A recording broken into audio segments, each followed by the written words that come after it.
कल सरकार के विरुद्ध वाद लगभग समाप्त हो गए थे। मीनिंग देयर भाई, सरकार के विरुद्ध वादों की प्रक्रिया जहां जहां अधिनियमित उन उपबंधों पर बात लगभग संपूर्ण हो गई थी। केवल आदेश 27 में नियम 8 का और खा 3 नियम बचे थे और इन 3 नियमों में कोई विशेष बात कही नहीं है। केवल आदेश 27 नियम 8 में इतनी बात कही है कि कोई लोक अधिकारी है, उसकी पदीय हैसियत में जो काम उसके द्वारा किया जाना तात्पर्य, उसके कारण से उसके ऊपर सिविल सूट है, तो सरकार उसकी ओर से प्रतिरक्षा की जिम्मेदारी ये ले सकती है और ये एडिशनल है। अब इस नियम की बहुत प्रयोज्यता नहीं बची। कारण ये है कि 5B में उन्होंने ऑलरेडी कह दिया कि जब भी लोक अधिकारी किसी ऐसे काम के लिए किसी सिविल वाद का सामना करेगा जो काम उसने अपनी पदीय हैसियत में किया गया है, ऐसा तात्पर्य था, ऐसा उसका कहना है, तो सरकार नेसेसरी पार्टी है, सरकार को आवश्यक रूप से पक्षकार बनाया ही जाएगा। तो आज की तिथि पर नियम 8 कुछ एकेडमिक महत्व का लगता है, लेकिन फिर भी अभी इसका प्रैक्टिकल जो महत्व है वो बना हुआ है।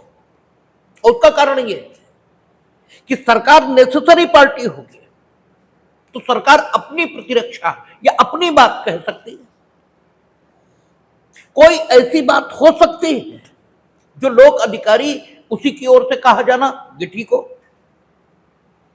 तो सरकार अगर उसकी प्रतिरक्षा नहीं कर रही है तो उसे उस बात को कहलवाने के लिए क्या करना पड़ेगा? अपना प्राइवेट अधिवक्ता ये नियुक्त करना पड़ेगा। अदरवाइज वो अपनी बात नहीं कर सकता न्यायालय से, या स्वयं कहे, और अगर स्वयं कहेगा तो जो कानून की तकनीकियां हैं, क्योंकि उसे उनकी जानकारी नहीं है, इसलिए वो अपना भला करने की बजाय हो सकता है अपना बुरा कर बैठे। इसलिए आवश्यक यह है, हालांकि जो लोक अधिकारी होते हैं उनकी मान्यता यही होती है कि जो कुछ दुनिया में अस्तित्व में है उस सबकी जानकारी उन्हें है, और ये सिर्फ लोक अधिकारियों को गलतफहमी नहीं होती है कि लगभग 100 कार्ड पढ़े लिखे से लोगों को सबको होती है। लेकिन सच्चाई तो यही है कि कोई भी आदमी अपने पूरे जीवन में किसी विषय का बहुत थोड़ा सा भाग इतना ही जान सकता है,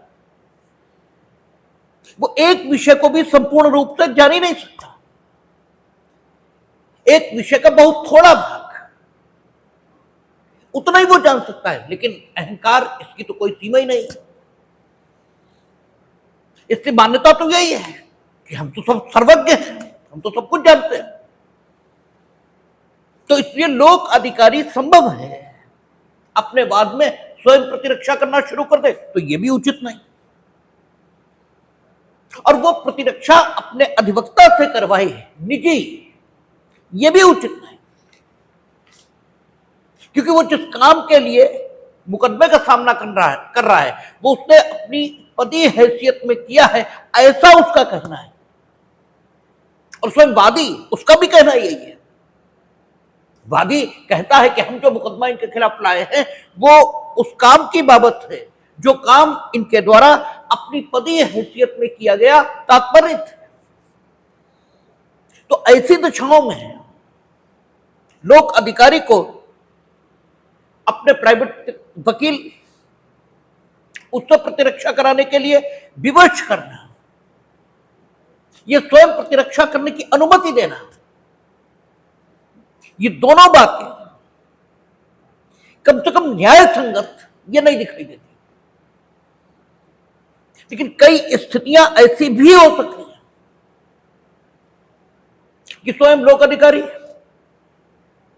उस काम को करने का दोषी हो जितने वाद कारण को उत्पन्न किया जानबूझ। सरकार ने तो यह कहा था, ये सरकारी निर्देश तो ये थे कि सम्यक जांचोपरांत यदि कोई व्यक्ति सरकारी भूमि पर अतिक्रमणकारी पाया जाए तो उसके निर्माण को गिरा दो। कहा तो यह था। तुमने अपनी शक्तियों का दुरुपयोग किया और आपने अपनी शक्तियों का दुरुपयोग करते हो, खुला दुरुपयोग करते हो, क्योंकि आप तो खुद को भगवान मानते हैं। जो लोक अधिकारी हैं वो तो ये मानते हैं कि we are born to rule. ठीक है ना, ये अंग्रेजों की ही मानसिक दशा नहीं थी, ये हर उस व्यक्ति की मानसिक दशा होती है जो सत्ता में पहुंचता है। और सत्ता में हम भी जा सकते हैं और आप भी जा सकते हैं। ठीक है, ये सत्ताधीश की मानसिक दशा है, ये व्यक्ति की मानसिक दशा नहीं है। और सत्ताधीश व्यक्ति ही होगा। तो जो भी सत्ताधीश होगा उसकी मान्यता यही होगी। इसी बात को गोस्वामी जी ने भी लिखा कि सत्ता पाई काहे मद, ठीक है, काहे मद नहीं, कि किसे सत्ता प्राप्ति से अहंकार नहीं होता। तो सभी को होता है, और लोक अधिकारी भी सत्ता का उपयोग करते हैं। तो डेफिनेटली ऐसा भी संभव है कि लोक अधिकारी ने सरकारी निर्देशों के विपरीत जानबूझकर उस काम को कर दिया जिसके बारे में वो कहता है कि ये हमने अपने को कानून द्वारा प्रदत्त प्राधिकार उसके अंतर्गत किया है, जबकि उसने ऐसा कतई नहीं किया है। ये ठीक वही स्थिति है जो कॉन्स्टिट्यूशन में हम लोग पढ़ते थे, छद्म विधायन का सिद्धांत, कलरेबुल लेजिस्लेशन। तो कलरेबुल लेजिस्लेशन में क्या करती थी विधायिका कि जो विधायिका के पास क्षमता नहीं है, प्रत्यक्ष रूप से विधायिका जो नहीं कर सकती, उसे अप्रत्यक्ष रूप से हासिल करने का प्रयत्न करती है। ठीक है ना, जो जैसे आप अभिव्यक्ति की स्वतंत्रता पर रोक नहीं लगा सकते सिवाय उन आधारों के जो अनुच्छेद 19(2) में वर्णित, लेकिन आप इनफैक्ट अभिव्यक्ति की स्वतंत्रता पर रोक लगा रहे हो, जबकि नाम दूसरा ले रहे हो। जो स्थिति किसमें थी? Bennett and Coleman. ठीक है, हम लोगों ने मुकदमा पढ़ा था बेनेट एंड कोलेमन। और बेनेट एंड कोलेमन में क्या किया था? तत्कालीन सरकार ने, किसकी थी? कांग्रेस की ही थी, लेड बाई इंदिरा गांधी हो या लेड बाई महान नेता जवाहरलाल नेहरू, इन्हीं में से एक लेड बाई थी।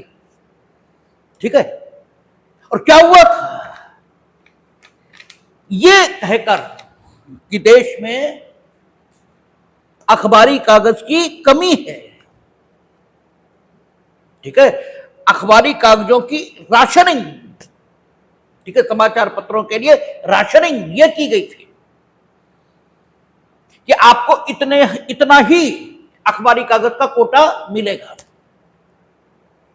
और उसके बाद एडिशनली ये कहा था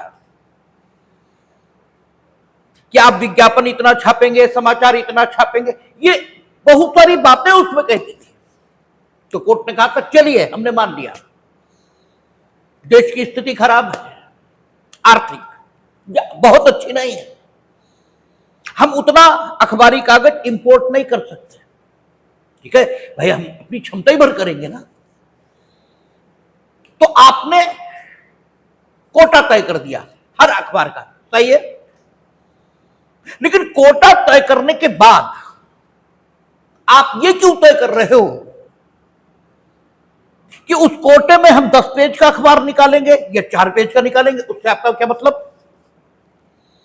उसमें हम कितना विज्ञापन छापेंगे, कितना समाचार पत्र छापेंगे, उसका साइज क्या होगा, इस सबसे आपका क्या लेना देना? ये तो आप स्वतंत्रता को ही नियंत्रित कर रहे हो इस नाम पर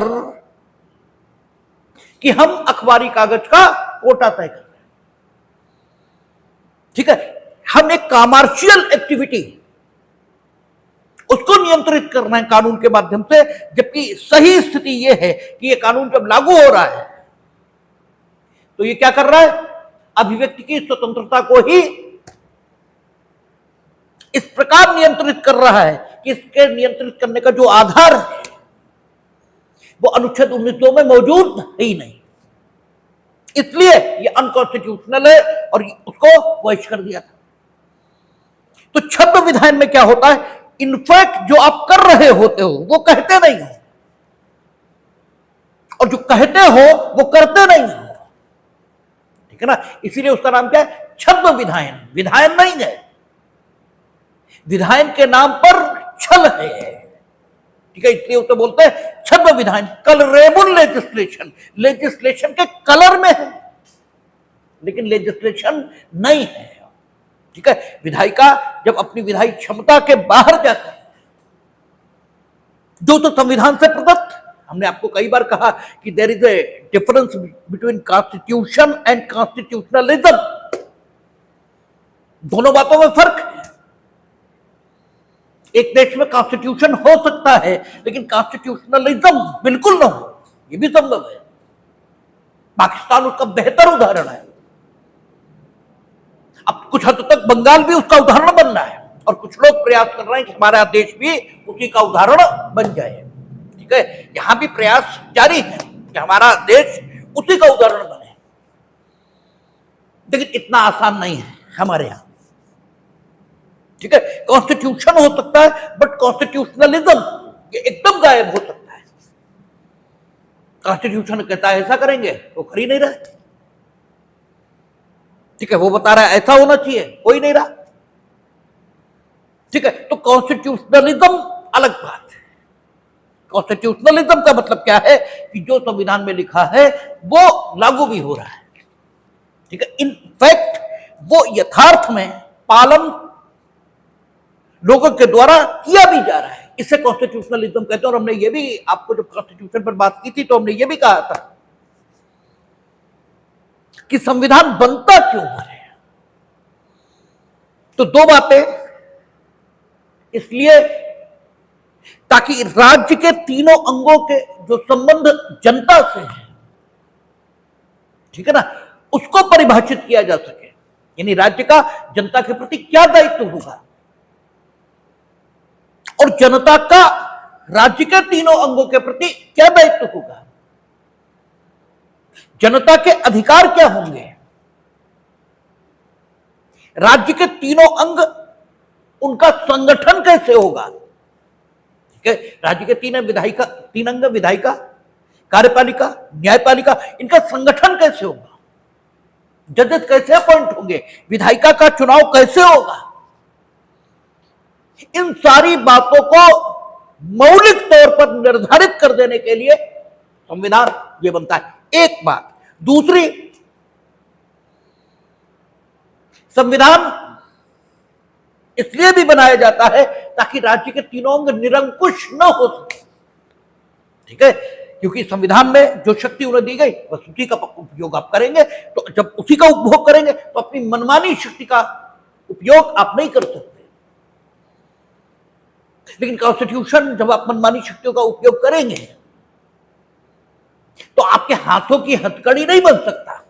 ऐसा नहीं होगा कि कॉन्स्टिट्यूशन उठेगा और आपके हाथों पर लिपट जाएगा, ये संभव नहीं है। इसीलिए ये कहा जाता है कि अंततः अल्टीमेटली कुछ भी कर लो, सुधार तब तक नहीं आएगा जब तक व्यक्ति में सुधार ये न हो। इसीलिए कहा जाता है कि जब तक व्यक्ति नहीं सुधर रहा तब तक सुधार संभव नहीं, और व्यक्ति में भी सुधार दो स्तरों पर संभव है, एक उसके मन के स्तर पर और एक उसके तन के स्तर पर, ठीक है ना, दोनों स्तरों पर सुधार संभव है क्या। मन के स्तर पर आप देखें दो प्रपोजिशंस हैं। एक प्रपोजिशन ये कि आदमी वो तमीज है इसलिए गाली देता है, ठीक है, गाली देता है मुंह से, बदतमीज वो मन में होता है। आदमी बदतमीज है इसलिए गाली देता है, तो जब तक उसका मन परिवर्तित नहीं होता वो गाली देगा ही। दूसरा, चूंकि आदमी गाली देता है इसलिए वो बदतमीज है। एक बात यह भी है कि चूंकि आदमी गाली देता है इसलिए बदतमीज है। ये दोनों प्रपोजिशन समाज के लोग ये देखते हैं कि अमुक व्यक्ति गाली दे रहा है, इसका मतलब ये बदतमीज है, और उसकी बदतमीज की प्रसिद्धि हो जाती है। लेकिन ये बात सच नहीं है, ये सच नहीं है। कबीर भी गाली देते प्रतीत होते हैं। भाई कबीर भी, गाली का अर्थ क्या है? जो आपके मन को कष्ट दे जाए, बस वही गाली होती है। कुछ विशेष शब्द यही थोड़ा ना गाली है, जो कुछ आपके मन को कष्ट दे वो गाली है। तो कबीर जो कुछ कहना है वो गाली ही है। सधुक्कड़ी भाषा का प्रयोग उन्होंने किया, तो क्या कबीर बदतमीज है? और यह भी सही है कि आदमी बदतमीज होगा तो गाली देगा। तो एक बेसिक मौलिक प्रश्न है कि आदमी बदतमीज है इसलिए गाली देता है, यह गाली देता है इसलिए बदतमीज है। आदमी डरता है इसलिए भागता है, यह भागता है इसलिए डरता है। ठीक है ना? क्या स्थिति है? तो जो डॉक्टर है, जो मनोचिकित्सक है, ठीक है ना, मनोचिकित्सक और डॉक्टर, हालांकि मनोचिकित्सक को भी डॉक्टर कह देते हैं, लेकिन वो साइकोलॉजी अलग विधा है। ठीक है, तो उसका उत्तर अलग होगा, इनका उत्तर अलग होगा। डॉक्टर कहेगा कि आदमी को स्वस्थ कर दो तन से, वो प्रसन्न हो जाएगा, बात उसकी भी ठीक है। आपका सिर दर्द ठीक हो जाता है, आप प्रसन्नता अनुभव करते हो, सही है। सिर दर्द रहता है, आप प्रसन्नता अनुभव नहीं करते। ठीक है, इसका मतलब तन ठीक हो तो मन खुद ब खुद ठीक हो जाएगा। लेकिन ठीक यह भी है कि मन ठीक हो तो तन कैसा भी हो वो ठीक ही लगता है। ठीक है ना? मन ठीक है तो तन किसी भी दशा में है, वो तन ठीक ही लगेगा। बात यह भी ठीक है, और यह बात ज्यादा ठीक है। यह बात ज्यादा ठीक है, वो बात उतनी ठीक नहीं है, क्योंकि सिर में दर्द था, ठीक हुआ, नो डाउट आप ठीक हुए, नो डाउट आपका मन अच्छा हुआ। लेकिन सिर का दर्द आरोपित था, वो आपके मन की दशा नहीं थी। ठीक है, सिर का दर्द हमेशा रहने वाली चीज नहीं है, वो किसी कमी का परिणाम था। ठीक है ना? हमेशा रहने वाली चीज मन ही है। तो मन जब तक ठीक नहीं होगा तब तक आदमी ठीक हो ही नहीं सकता, और जब तक आदमी ठीक नहीं हो सकता तब तक सिस्टम कोई बना लो काम करने वाला नहीं है, करेगा नहीं है। और मन ठीक करने का काम, यानी संस्कार देने का काम, ये नैतिकता और धर्म यही करते हैं, और उन्हें आपने दो कौड़ी की चीज मान लिया है। कानून क्या करता है? आपके बाह्य आचरण को विनियमित करता है। आपका जो बाह्य आचरण है आपके मन को नहीं ठीक करता, आपके बाह्य आचरण को विनियमित करता है। यू विल डू दैट, ये कानून का निर्देश है। आप ये नहीं करेंगे, मन से आप करना चाह रहे हैं, और अगर आपके मन से ये बात पैदा कर दी जाए कि ये ठीक नहीं है इसलिए हमें नहीं करना चाहिए, तो फिर ये कहने की जरूरत नहीं पड़ेगी कि आप ये नहीं करेंगे। क्योंकि ऐसे बहुत से काम हैं जिनके लिए कोई कुछ नहीं कहता और आप नहीं करते, क्योंकि आपका इनर कॉन्शियस ये मानता है कि वो गलत है। तो मन ठीक हो, आदमी ठीक हो, तो फिर किसी चीज की जरूरत नहीं। लेकिन ठीक मन के लोग निर्मित ही नहीं हो रहे, क्योंकि आपने तो वो सिस्टम ही खत्म कर दिया। जितने ठीक मन के लोग निर्मित होते थे, आपने तो धर्म और नैतिकता को कूड़े में पड़ी चीज ये मान लिया है, तो वो ठीक आदमी नहीं पैदा हो रहा। और जब आदमी सब जगह जा रहा है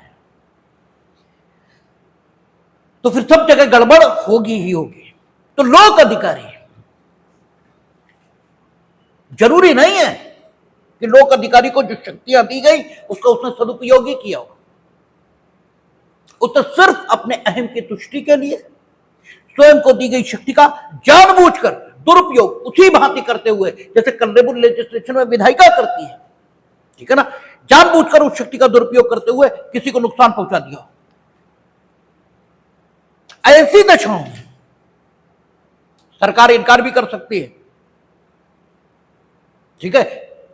नेसेसरी पार्टी हैं हम 5B में, हम भी आके नेसेसरी पार्टी हैं, हम कुछ अभिवचन करने के लिए विवश नहीं है।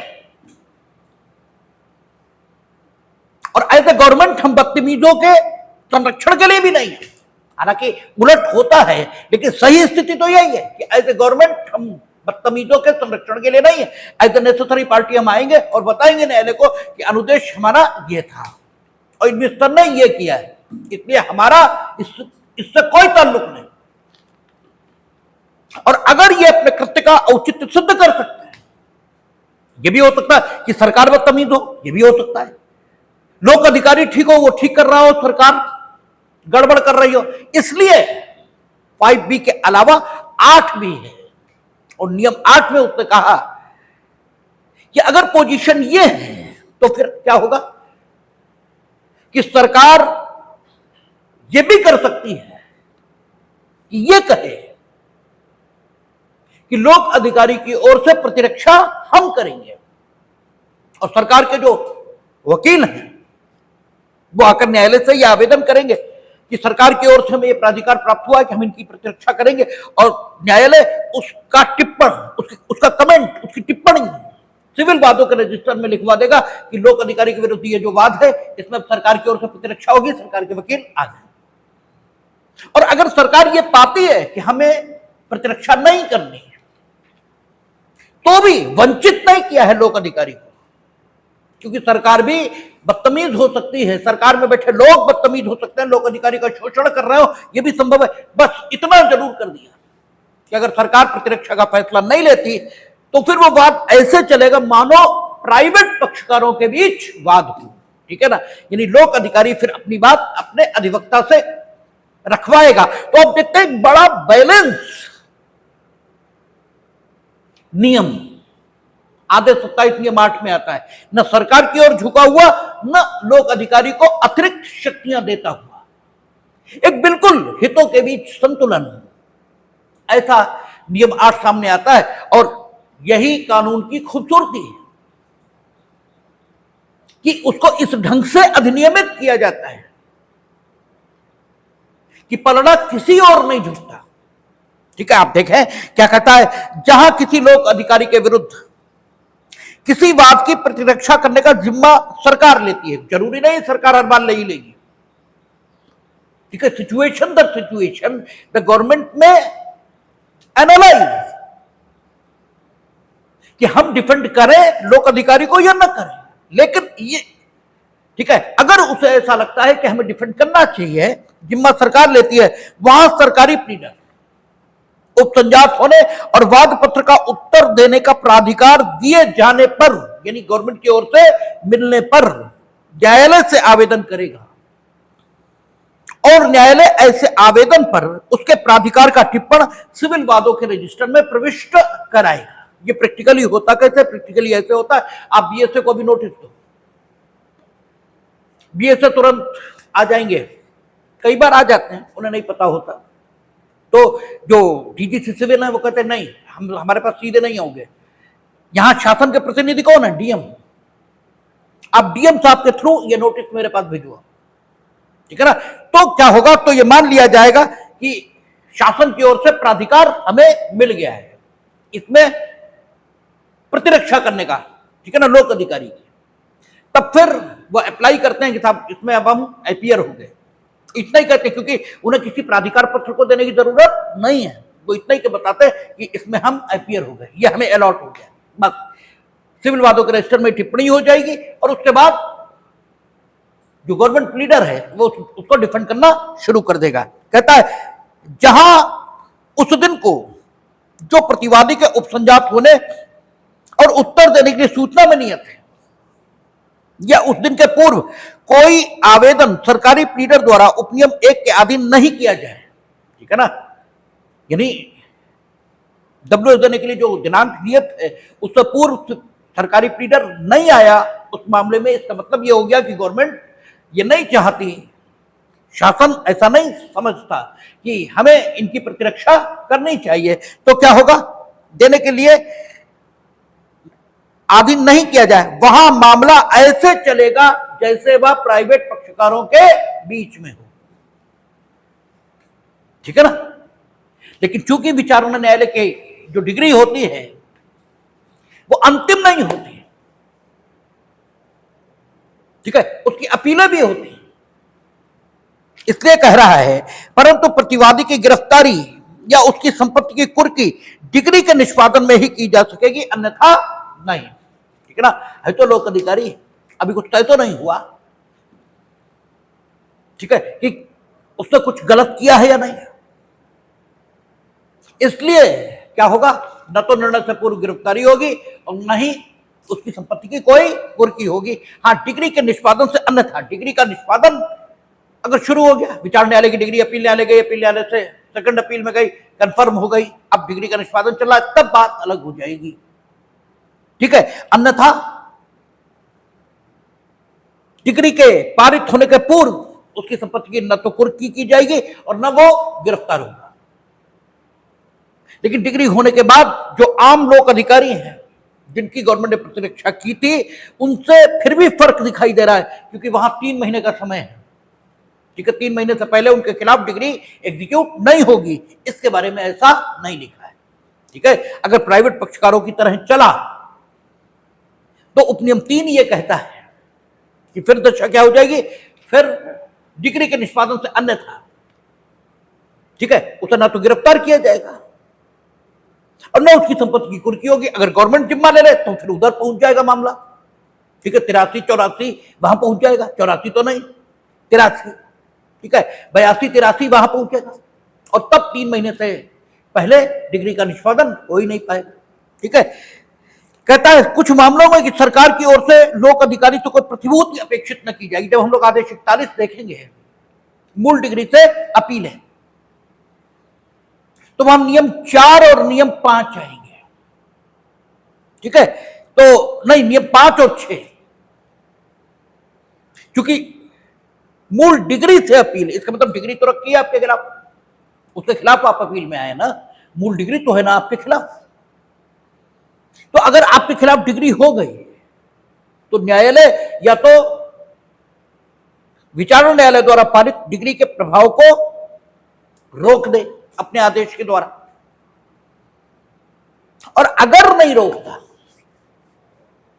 तो डिग्री एग्जीक्यूट होगी, आपकी अपील सुनी जाएगी लेकिन डिग्री एग्जीक्यूट होगी, और डिग्री एग्जीक्यूट जब होगी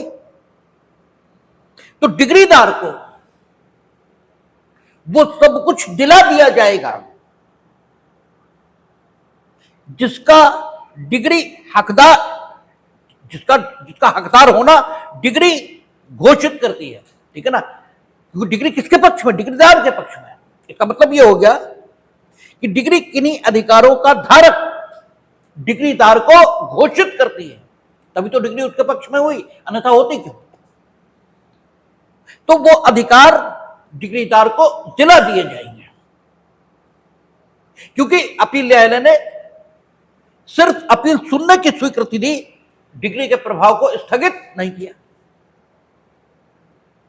लेकिन यह भी हो सकता है कि डिग्री जब सुनी जाए अपील न्यायालय द्वारा तो डिग्री उलट दी जाए, यानी डिग्रीदार जिन अधिकारों का हकदार विचारणा न्यायालय द्वारा घोषित किया गया था, अपील न्यायालय डिग्रीदार को उन अधिकारों का हकदार न माने, यह भी संभव है।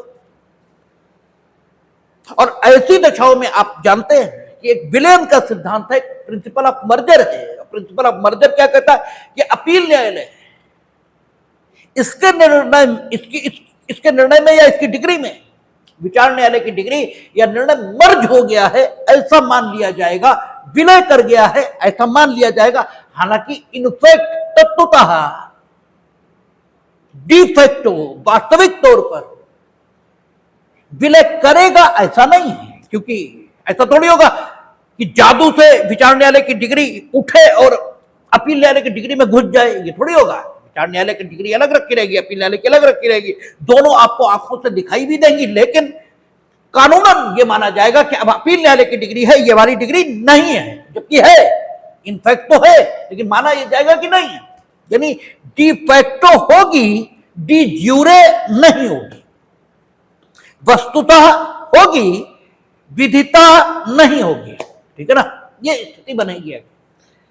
तो अगर ये स्थिति बनी कि अपील न्यायालय ने पलट दिया मामले को, तो स्थिति क्या बनेगी, तब 144 के अंतर्गत प्रतिस्थापन, ठीक है, ये कराया जाएगा। प्रतिस्थापन अभी बताया नहीं हमने, लेकिन जब डिग्री बता रहे थे तो चूंकि प्रतिस्थापन संबंधी आदेश डिग्री की डेफिनेशन में आता है, तो आपको प्रतिस्थापन की एक हल्की सी बात बताई थी कि जब कभी न्यायालय के निर्णय के कारण पक्षकारों की स्थिति बदल जाए, तो पक्षकारों ने एक दूसरे से जो लाभ प्राप्त किए हैं उनको भी उनकी स्थिति के मुताबिक समायोजित किया जाएगा। इसी को प्रतिस्थापन कहते हैं। न्यायालय, अपील न्यायालय के आदेश के परिणाम स्वरूप डिग्रीदार और निर्णीत ऋणी जो विचार न्यायालय ने घोषित किए थे, पहले तो डिग्रीदार के फेवर में थी, अब पलट गई, तो अपील न्यायालय के निर्णय के परिणाम स्वरूप पक्षकारों की स्थिति बदल गई। डिग्रीदार निर्णीत ऋणी हो गया और निर्णीत ऋणी डिग्रीदार हो गया अपील न्यायालय के निर्णय के परिणाम स्वरूप। तो चूंकि न्यायालय के निर्णय से पक्षकारों की स्थिति में परिवर्तन आया है, तो तदनुसार अकॉर्डिंगली वे लाभ जो विचारणा न्यायालय द्वारा पारित डिग्री और अपील न्यायालय द्वारा स्थगन आदेश न दिए जाने के कारण पक्षकारों ने एक दूसरे से प्राप्त कर लिए थे, वे भी तदनुसार समायोजित किए जाएंगे। अर्थात निर्णीत ऋणी से जो कुछ डिग्रीदार को दिला दिया गया था वो वापस निर्णीत ऋणी को मिलेगा, ठीक है। और डिग्रीदार से तो कुछ दिलाया ही नहीं गया था निर्णीत ऋणी को, डिग्रीदार को दिलाया, तो इसे प्रतिस्थापन कहा जाता है, ठीक है। और प्रतिस्थापन संबंधी प्रत्येक आदेश डिग्री माना जाएगा। क्यों? निर्णीत ऋणी यह भी कह सकता है कि भाई इनने पूरा तो दिलाया ही नहीं, इनने तो आधा अधूरा दिलवा दिया, हमें तो यह भी मिलना चाहिए था। बात भी ठीक है, आपने उसका मकान उससे दिलवा दिया, मकान आपने वापस करा दिया, मकान के लाभ वो कौन दिलाएगा, ठीक है ना। तो वो डिग्री समझा जाएगा, that will be the deemed degree. और डिग्री समझा जाएगा, डिग्री समझा जाएगा, होगा नहीं, इसीलिए उसे नाम क्या देंगे, डीम्ड डिग्री। इसीलिए आपसे कहा गया था कि डिग्री की परिभाषा में ही दो डीम्ड डिग्रियां बताई गई, रिजेक्शन ऑफ प्लेंट और प्रतिस्थापन संबंधी आदेश, ये दोनों डीम्ड डिग्री है। तो यहां कहता है कि नियम 5 या 6 लोक अधिकारी के विरुद्ध डिग्री हो गई, ठीक है। तो कहता है सरकार से, या जहां सरकार ने वाद की प्रतिरक्षा का जिम्मा लिया है, वहां किसी ऐसे लोक अधिकारी थे जिस पर किसी ऐसे कार्य के बारे में वाद लाया गया है जिसके संबंध में यह अभिकथित किया गया है कि वह उसने अपनी पदी हैसियत में किया है, आदेश 41 के नियम 5 और नियम 6 में यथावर्णित प्रतिभूति की अपेक्षा नहीं की जाएगी। यानी अगर लोक सेवक उसके विरुद्ध पदी हैसियत में किए गए कार्य की बाबत मुकदमा आया, यह सरकार ने उसकी प्रतिरक्षा का जिम्मा ले लिया, ठीक है ना। हाँ, जहां सरकार ने वाद की प्रतिरक्षा का जिम्मा लिया, सरकार से या जहां सरकार ने, ऐसे है, न तो सरकार से और न जहां सरकार ने वाद की प्रतिरक्षा का जिम्मा लोक अधिकारी के लिए ले लिया। तो डिग्री अगर पारित हो गई, तो जब मूल डिग्री से अपील होगी, तो आदेश 41 नियम 5 और 6 में यह कहा गया है कि अपीलार्थी से यह मांग भी की जा सकती है कि आप प्रतिभूति दीजिए, ठीक है, कि हम अपील आपकी तभी सुनेंगे जब आप पहले सिक्योरिटी दो कि डिग्री का सेटिस्फेक्शन अगर आपके खिलाफ आदेश होता है तो कराए, मतलब उससे किया जा सके, आप करोगे, ये प्रतिभूति दो पहले, तभी सुनेंगे, अन्यथा नहीं सुनेंगे। तो सरकार से या लोक अधिकारी जिसकी प्रतिरक्षा का जिम्मा सरकार ने ले लिया है, उससे इस प्रकार की प्रतिभूति नहीं मांगी जाएगी। बस इतना ही लिखा है 8 में। और 8 में सरकार और सरकारी प्लीडर की परिभाषा है। ठीक है, कई बार यही पूछते हैं सरकार और सरकारी प्लीडर की परिभाषाएं कहां है। ठीक है ना, सरकार के विरुद्ध वाद लाने के प्रयोजन से ये पूछ देंगे, तब फिर वो वहां सरकारी प्लीडर की जो परिभाषा डेफिनेशन क्लास में वो नहीं चलेगी, ये आएगी। ठीक है, तो कहता है इस आदेश में जब तक अभिव्यक्त रूप से अन्यथा उल्लंघित न हो, या तो अभिव्यक्त रूप से कुछ अन्यथा उल्लंघित हो तो बात अलग हो जाएगी। सरकार और सरकारी प्लीडर से क्रमशः ऐसे बात के संबंध में जो केंद्रीय सरकार द्वारा या उसके विरुद्ध है, या उस सरकार की सेवा में के किसी लोक अधिकारी के विरुद्ध है, केंद्रीय सरकार और ऐसा प्लीडर अभिप्रेत है जो वह सरकार चाहे साधारणता या विशेषता इस आदेश के प्रयोजनों के लिए नियुक्त करे। नॉर्मल सिचुएशन पहले ये रहती थी कि एक सरकारी प्लीडर होता था, उसी को केंद्रीय सरकार और उत्तर प्रदेश सरकार दोनों के विरुद्ध आए वादों के संबंध में प्रतिरक्षा का अधिकार रहता था। अब लगभग सभी जगह केंद्र सरकार ने अपने अलग वकील अपॉइंट कर दिए हैं और राज्य सरकारों के अलग। क्रिमिनल में चूंकि अपराध दंडिक विधियों के अंतर्गत है और law and order state government के पास है, सेंट्रल लॉ भी हो तो भी उसे इन्फोर्स तो स्टेट गवर्नमेंट ही कराएगी। इसलिए क्रिमिनल में अलग अलग नहीं होता, क्रिमिनल में एक ही सरकारी प्लीडर होता है और वही सभी वादों में ठीक है अभियोजन का संचालन करता है। लेकिन जहां तक सिविल का मसला है वहां दोनों सरकारें अलग अलग भी नियुक्त करती हैं और हैं सब जगह। ठीक है, कहता है ऐसे बात के संबंध में जो राज्य सरकार द्वारा या उसके विरुद्ध है या राज्य की सेवा में के लोक अधिकारी के विरुद्ध है, राज्य सरकार और धारा 2 के खंड 2 में यथा परिभाषित सरकारी प्लीडर या ऐसा अन्य प्लीडर अभिप्रेत है जो राज्य सरकार चाहे साधारणता या विशेषता इस आदेश के प्रयोजनों के लिए नियुक्त करे। तो दो सरकारें, केंद्र सरकार और राज्य सरकार, इसलिए 8 के 2 भाग हैं, 1 और 2, एक केंद्र सरकार से संबंधित और 2 राज्य सरकार से। बात वही लिखी है। ठीक है, तो ये सरकार के विरुद्ध वादों की जो प्रक्रिया है ये पूरी हुई। अब 27 आपने देखा था जब हम लोग संविधान का अनुच्छेद 132 पढ़ रहे थे तो 132 में लिखा था कि कार्यवाही की प्रकृति कैसी भी हो, कार्यवाही की प्रकृति कैसी हो, मीनिंग दर भाई 3 ही प्रकृति की कार्यवाहियां चलती हैं, एक सिविल, क्रिमिनल और राजस्व संबंधी 3 ही प्रकृति की कार्यवाहियां चलती हैं। पहले 2 ही प्रकार की चलती थी, सिविल, राजस्व उसी में शामिल था। ठीक है, बाद में ये कैटेगरी अलग कर दी। जैसे जब ईस्ट इंडिया कंपनी ने भारत में प्रथम बार शासक की भूमिका इसको अर्जित किया था, कहां किया था? सबसे पहले कहां किया था? ईस्ट इंडिया कंपनी ने कहां किया था शासक की भूमिका का अर्जन प्रथम था?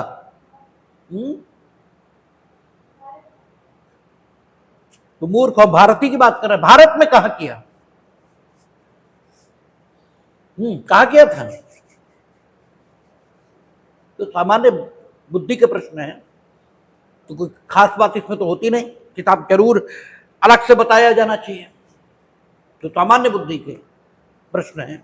सामान्य इतिहास हमारी जी के बहुत अच्छी भी नहीं है, बहुत अच्छी नहीं बल्कि खराब है ये कहें तो हमें तो कुछ भी नहीं मालूम जीएसईएस में, लेकिन फिर भी इतना मालूम है कि ईस्ट इंडिया कंपनी ने शासक की भूमिका का अर्जन प्रथम बार कहां किया था? बंगाल में।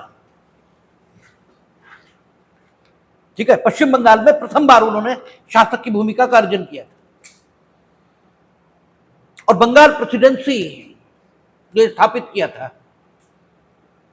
वर्तमान कलकत्ता उन्होंने ही बसाया और 3 गांव खरीदे थे उन्होंने, एक सुल्तानाती ठीक है, और ऐसे करके 2 और थे, उनमें से एक कलकत्ता कहलाता है वर्तमान। ठीक है, तो प्रथम बार जब उन्होंने वहां शासक की भूमिका का अर्जन किया था तो उन्होंने दीवानी न्याय प्रशासन इसको अपने पास रखा था, और जो फौजदारी दांडिक न्याय प्रशासन था वो निजामत के नाम से बंगाल का जो तत्कालीन गवर्नर था, वो सॉरी नवाब था, उसी को दे दिया था, क्योंकि जब दांडिक न्याय प्रशासन होगा तो लोग नाराज होंगे। जैसे जो वीडियोस आ रहे हैं उनमें पुलिस पर हमला हो रहा है तो लाठी चलेगी, फिर जब आप पुलिस पर हमला करोगे, गाली बकोगे, तो लाठी तो चलनी चाहिए, चली। अब बता रहे हैं कि साहब वो तो बहुत गड़बड़ हो गया, बहुत अत्यधिक बल प्रयोग है। ठीक है, आप गाली बक रहे थे वो कुछ नहीं था, आप मार रहे थे पुलिस को वो कुछ नहीं था। ठीक है, तो जो दांडिक न्याय प्रशासन है ये हमेशा असंतोष को जन्म देता है। ठीक है, क्योंकि कोई कितना भी गलत हो, कोई कितना भी गलत क्यों ना हो, वो अपनी गलती के लिए जस्टिफिकेशन ये तो दे ही देगा। दुनिया में वो गलत आदमी बना ही नहीं है जो अपनी गलत बात का जस्टिफिकेशन नहीं दे सकता। आपका मन बड़ा अद्भुत है, वो आपके प्रत्येक कार्य के लिए जस्टिफिकेशन आपको उपलब्ध करा देता है, और ये आपका सौभाग्य भी है, आपका दुर्भाग्य भी है। अगर वो आपके गलत कामों के लिए भी आपको जस्टिफिकेशन उपलब्ध न कराए तो तुम आत्महत्या कर लोगे, क्योंकि आत्मग्लानि में कोई नहीं जी सकता। ठीक है, आत्मग्लानि में कोई नहीं जी सकता। कितनी देर सहेगा आत्मग्लानि? अच्छा नहीं लगेगा, कुछ देर में आत्महत्या ही करेगा। वो देर 1 दिन की हो सकती है, 2 दिन की हो सकती है, 1 महीने की हो सकती है, अंततः सुसाइड करेगा। और दुर्भाग्य इसी से आप बेशर्म हो जाते हैं। ठीक है, क्योंकि आत्मग्लानि होती ही नहीं, हर गलत काम के प्रति अपना जस्टिफिकेशन है। तो दोनों बातें हैं, आदमी का मन अद्भुत है, वो हर गलत काम के लिए जस्टिफिकेशन उपलब्ध कराता है व्यक्ति को। ठीक है, कोई दुनिया में ऐसा नहीं है। तो आप अपने गलत कामों के प्रति जस्टिफिकेशन तो ढूंढ ही लोगे, और वो आप दे ही दोगे। लेकिन फिर भी जब आपको दंडित किया जाएगा तो दंडित करने वाले के प्रति आपके मन में आक्रोश ये आएगा ही आएगा, क्योंकि आप मानने को तैयार नहीं होगे कि ये जो जस्टिफिकेशन आपने दिया है नितांत झूठ है। ठीक है, क्योंकि कुछ बातों का कोई जस्टिफिकेशन नहीं हो सकता। जो कुछ आप कह रहे हो ये सिर्फ अपना बचाव है, आपको दंड मिलना ही चाहिए इस काम के लिए, आपने एक मर्यादा पार कर दी है। ठीक है, ये आप मानने को कभी राजी हो ही नहीं सकते, कभी नहीं हो सकते, ये आदमी की आदत है।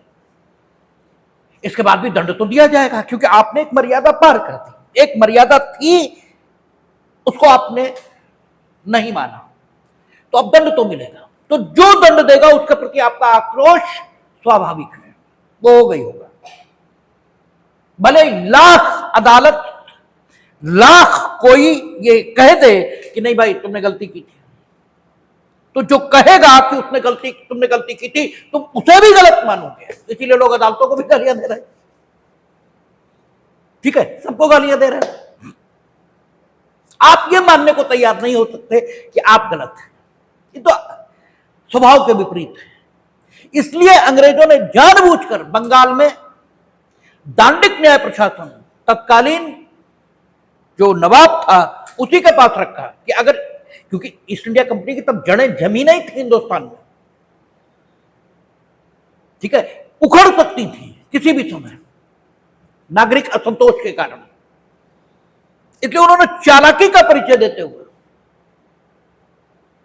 नवाब उसे दांडिक न्याय प्रशासन दे दिया। और यह भी मानव मन की आदत है कि जो पीटता दिखता है आदमी उसी के हाथ में असली सत्ता मानता है। ठीक है, डीएम अधिक प्रभावी है प्रशासन की भूमिका में, लेकिन आपको ज्यादा प्रभावी एसपी साहब लगते हैं, क्योंकि एसपी साहब उठा के पटक सकते हैं तुमको। ठीक है, इसलिए आपको वो ज्यादा प्रभावी लगते हैं। तो नवाब ही असल शासक है, ये एक झूठी अवधारणा समाज में बनाए रखी जाए और शासन के जो समस्त लाभ है वो हम उठा सकें, इस चतुराई के कारण उन्होंने क्या किया, दीवानी न्याय प्रशासन अपने हाथों में ले लिया और निजामत यानी दांडिक न्याय प्रशासन यानी फौजदारी का प्रशासन ये नवाब के हाथ में रखा।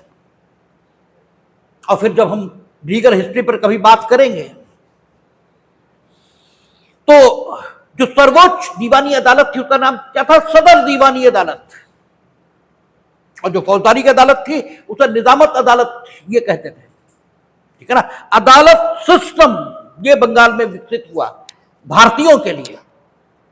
दो प्रकार की न्याय व्यवस्थाएं स्थापित हुई थी कलकत्ता में, दूसरी अंग्रेजों के लिए न्याय व्यवस्था थी, उसके लिए किंग्स बेंच, मेयर कोर्ट, ठीक है, ये लाए गए थे। सुप्रीम कोर्ट वर्तमान नहीं, नाम रखा गया था उस कोर्ट का सुप्रीम कोर्ट। सुप्रीम कोर्ट नाम था, जैसे तुम अपना नाम कलेक्टर रख लेते हो, कलेक्टर हो नहीं जाते। ऐसे 1773 के रेगुलेटिंग एक्ट से सुप्रीम कोर्ट ये स्थापित हुआ था कलकत्ता में। वो न्याय प्रशासन करेगा अंग्रेजों पर, जुडिक्शन उसे अंग्रेजों का था, लेकिन उसने अपने क्षेत्राधिकार का प्रयोग भारतीयों पर भी करना प्रारंभ कर दिया था। नंद कुमार का ट्रायल आएगा तो नंद कुमार के ट्रायल में यही गड़बड़ बात है कि न्यायालय के पास जुडिक्शन नहीं, न्यायालय ने उस विधि को लागू कर दिया जो भारत में कभी लागू नहीं हुई और उसे फांसी दे दी जाए। इसीलिए नंद कुमार का जुडिशियल मर्डर कहा जाता है। लेकिन कुल मिलाकर दांडिक न्याय प्रशासन जिसके पास होगा उसके प्रति असंतोष ये बड़ा स्वाभाविक है, ये होगा ही होगा। इसलिए अंग्रेजों ने दीवानी न्याय प्रशासन, जिसमें उस समय राजस्व भी शामिल था, ठीक है ना, वो अपने पास रखा। लेकिन कालांतर में राजस्व अलग हो गया और दीवानी अलग हो गया। दीवानी न्यायपालिका के पास आ गया, लेकिन राजस्व आज भी सरकार के पास है। आज भी ईस्ट इंडिया कंपनी क्या थी, सरकार थी। राजस्व आज भी सरकार के ही पास है, ठीक है। आज भी आपकी खेती संबंधी विवाद कौन सुनता है, सरकारी अधिकारी, डीएम, एसडीएम, ये सुनेंगे, ठीक है। आपके टैक्सेशन के विवाद कौन सुनता है, सेल टैक्स ऑफिसर, किसका ऑफिसर है, गवर्नमेंट का, ठीक है ना। तो आज भी उन्हीं के पास है टैक्सेशन, राजस्व। लेकिन खैर अब 3 प्रकार की कार्यवाहियां चल सकती हैं। तो आर्टिकल 132 कॉन्स्टिट्यूशन ऑफ इंडिया वो ये कहता है कि कार्यवाही की प्रकृति कैसी भी हो, whether that is civil, criminal और रेवेन्यू, अगर उस कार्यवाही के संचालन के दौरान उपयोग में लाई जा रही विधियों या विवाद की प्रकृति से कोई ऐसा प्रश्न उद्भूत हो जाता है, कोई ऐसा प्रश्न उद्भूत हो जाता है जो संविधान के निर्वचन से संबंधित है, जो कॉन्स्टिट्यूशन के इंटरप्रिटेशन से संबंधित है। जैसे अभी हम लोगों ने देखा था पीछे कर्नाटक में, उनका कहना था हिजाब ड्रेस का हिस्सा है और उनका कहना था कि हिजाब धार्मिक परंपरा का हिस्सा है। अब ये कैसा सवाल पैदा हुआ है जिसका संबंध कॉन्स्टिट्यूशन के इंटरप्रिटेशन से है, ठीक है। तो ऐसा कोई विवाद यदि पैदा होता है किसी कार्यवाही में, तो कार्यवाही की प्रकृति कैसे भी क्यों न हो,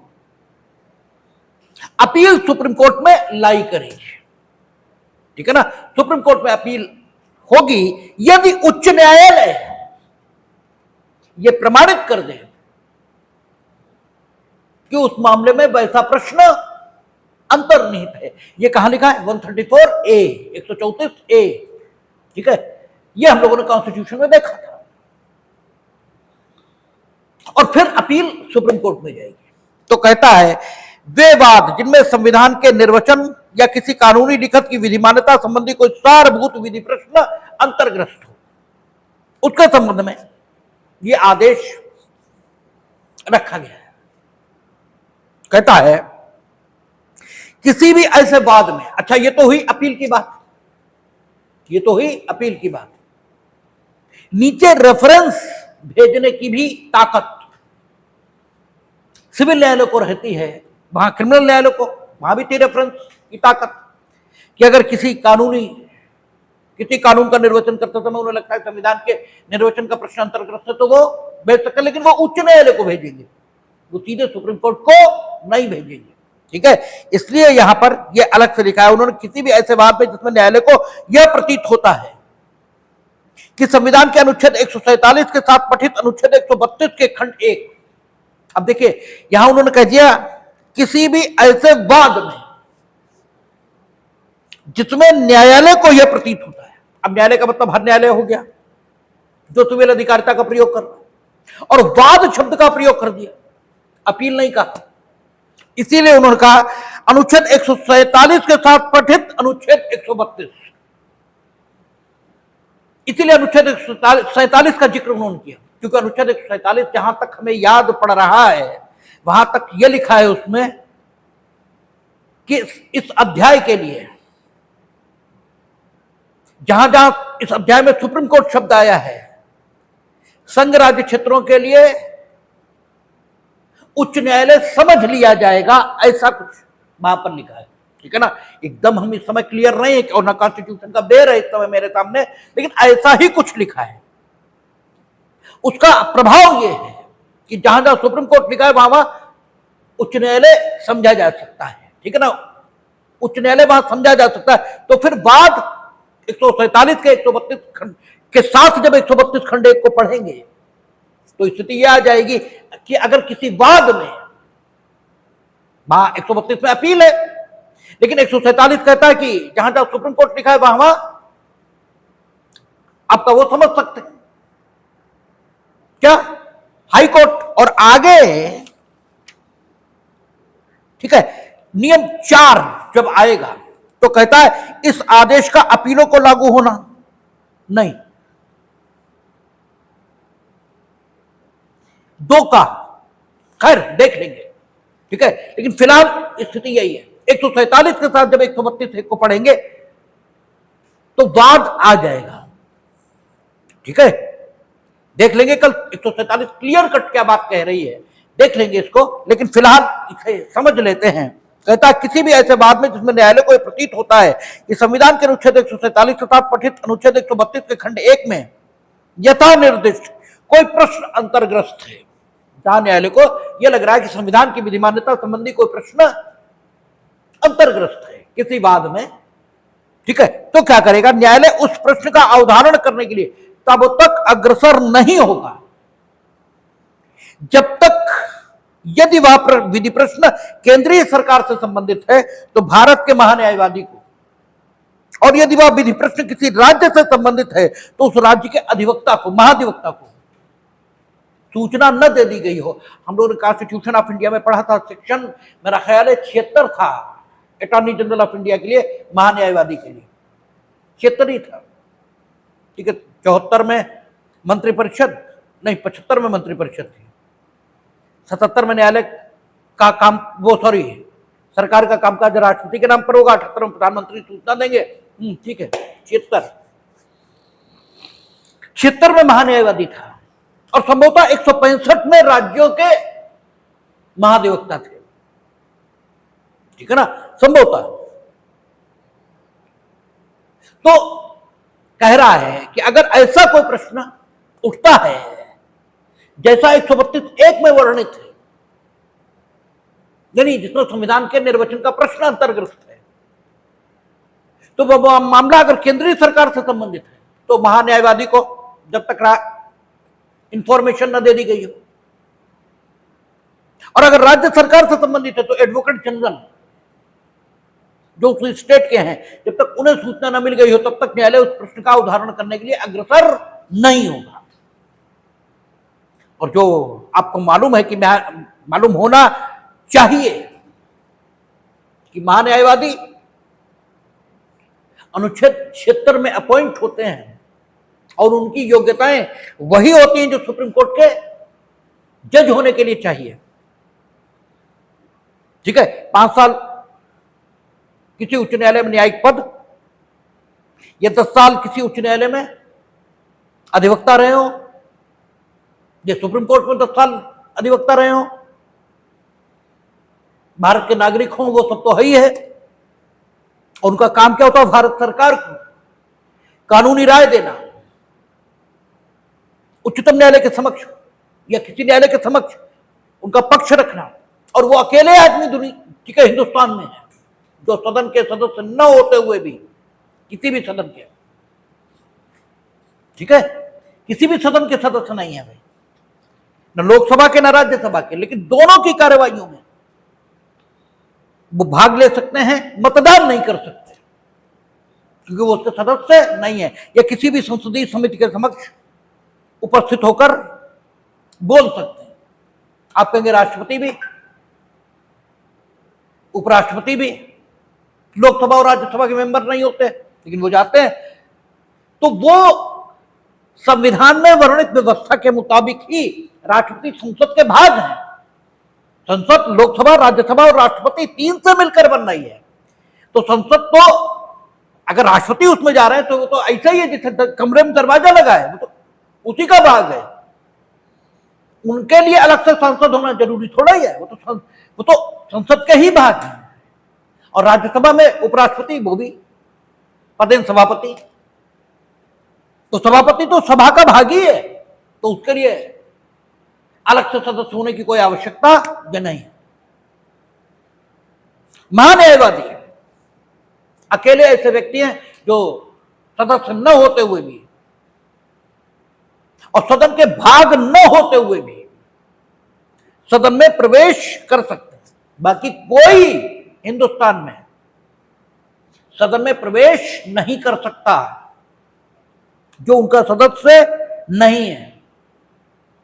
एज ए विजिटर जब आप जाते हैं लोकसभा या राज्यसभा कार्रवाई देखने के, तो दर्शक दीर्घा अलग बनी है, उससे देखेंगे आप, उसमें प्रवेश नहीं कर सकते। ये उनका विशेषाधिकार है, ये उनका प्रिविलेज है,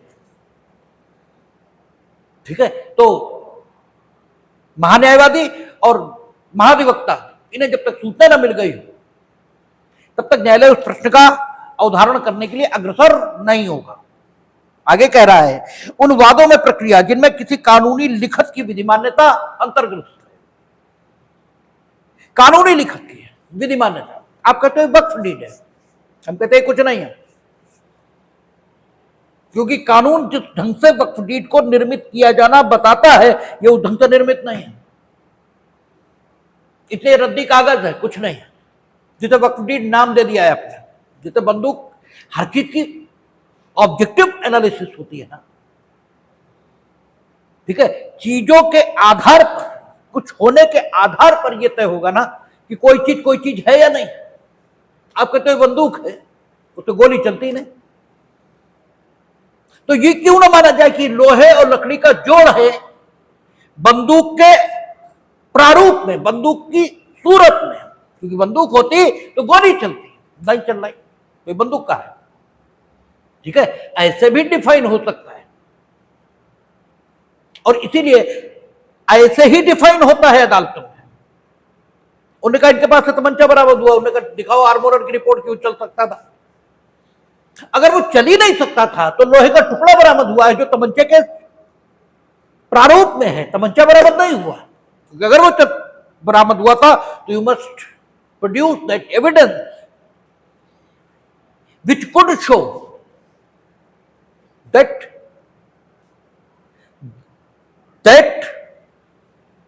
वेपन, ठीक है, वो फायर कर सकता था। ये तो आप बताएंगे। अगर यही सबूत नहीं है तो फिर वो हथियार कहां है? आई नहीं, ठीक है। तो वो कहता है कानूनी लिखत की विधिमान्यता अंतर्ग्रस्त है। किसी ऐसे वाद में जिसमें न्यायालय को प्रतीत होता है कि किसी कानूनी लिखत की विधिमान्यता के संबंध में कोई ऐसा प्रश्न अंतर्ग्रस्त है जो नियम 1 में वर्णित प्रकृति का प्रश्न नहीं है, मतलब उसमें क्या है, संविधान के निर्वचन का प्रश्न अंतर्ग्रस्त नहीं है, ठीक है। न्यायालय यदि वह प्रश्न सरकार से संबंधित है तो सरकारी प्लीडर को कानूनी लिखत की विधिमान्यता अंतर्ग्रस्त, ठीक है, और वो प्रश्न सरकार से संबंधित है। कौन सी सरकार से? हाँ, सरकार से संबंधित सरकारी प्लीडर को, अथवा यदि वह प्रश्न सरकार से भिन्न किसी प्राधिकारी से संबंधित है तो उस प्राधिकारी को जिसने कानूनी लिखत जारी की थी सूचना दिए बिना उस प्रश्न का अवधारण करने के लिए अग्रसर नहीं होगा। यानी कोई लिखत है, कोई डॉक्यूमेंट है, लिखत है, गवर्नमेंट ऑर्डर है, या कोई अन्य चीज है, कोई लिखत है जिसमें वो प्रश्न अंतर्ग्रस्त नहीं है जो संविधान के निर्वचन से संबंधित है। जैसे क्या होगा, सारे कामकाज राष्ट्रपति के नाम से होंगे, सारे कामकाज लिखा है कहां, अनुच्छेद 77 में। अब सारे कामकाज राष्ट्रपति के नाम से होंगे तो राष्ट्रपति ने वैसा काम किया है, ठीक है, इसको शो करने के लिए जब हम लोगों ने अनुच्छेद 77 पर बात की थी तो कुछ शब्दों की बात की गई थी कि ये शब्द लिखे होंगे, इस ढंग से मुद्रा लगी होगी, अमुक व्यक्ति ने वो बात कही होगी। वहां कई केसला हम लोगों ने पढ़े थे जिसमें न्यायालय ने माना कि नहीं नहीं ये राष्ट्रपति ने नहीं कहा, ठीक है, क्योंकि जिस ढंग से प्रमाणित होना चाहिए कि ये काम राष्ट्रपति ने किया है, इस पर उस ढंग का प्रमाणन मौजूद नहीं है और राष्ट्रपति से हम ये पूछ नहीं सकते कि तुमने किया या नहीं किया, क्योंकि उन्हें 361 में प्रिविलेज है, वो किसी न्यायालय के समक्ष न तो आएंगे और न न्यायालय उनसे इस बात के संबंध में कुछ पूछेगा। सरकार से पूछिए, सरकार बता रही है कि हाँ राष्ट्रपति ने किया, लेकिन राष्ट्रपति जब करते हैं उस किसी काम को तो वो जिस ढंग से होता है उस ढंग से ये हुआ नहीं, इसलिए हम नहीं मानेंगे कि ये राष्ट्रपति ने किया है। और यही स्थिति राज्यपाल की है। तो कोई कानूनी लिखत न्यायालय के समक्ष प्रस्तुत की गई है जिसके संबंध में सरकारों का कहना यह है कि ये राष्ट्रपति द्वारा जारी की गई अर्थात सरकार से संबंधित है वो लिखत और उसके संबंध में प्रश्न है, ठीक है, या फिर किसी लोक अधिकारी ने वो जारी की है, तो जब तक सरकार को या लोक अधिकारी को सूचना न मिल जाए तब तक उस प्रश्न का अवधारण नहीं किया जाएगा, यद्यपि उसका कोई संबंध संविधान के निर्वचन से नहीं है, ठीक है, तब भी उसका अवधारण बिना सरकार को सूचना दिए नहीं किया जाएगा, ठीक है। तो यह आपका 1A यह हुआ। और फिर आपका कहता है न्यायालय सरकार को पक्ष के रूप में जोड़ सकेगा, कहता किसी भी ऐसे बात में जो संविधान के अनुच्छेद 147 के साथ पठित अनुच्छेद 132 के खंड 1 में यथा निर्दिष्ट कोई प्रश्न अंतर्गत है, यदि ऐसा स्थिति भारत का महान्यायवादी या राज्य का महाधिवक्ता नियम 1 के अधीन सूचना की प्राप्ति पर या अन्यथा यथास्थिति केंद्रीय सरकार या राज्य सरकार को बाद में प्रतिवादी के रूप में जोड़े जाने के लिए न्यायालय से आवेदन करता है और न्यायालय का यह समाधान हो जाता है कि अंतर्ग्रस्त विधि प्रश्न के समाधान अवधारण के लिए ऐसा जोड़ा जाना आवश्यक या वांछनीय है, तो वह वाद के किसी भी प्रक्रम में आदेश कर सकेगा कि वह सरकार ऐसे वाद में प्रतिवाद या वादी या प्रतिवादी के रूप में जोड़ा जा सके। यानी महान्यायवादी उन्हें आपने आहूत कर लिया या एडवोकेट जनरल आ गए और वो उसमें पार्टी नहीं है, उसमें जो प्रश्न अंतर्ग्रस्त था वो संविधान के निर्वचन से संबंधित था। That is why you have summon to advocate general और attorney general of India and they have come,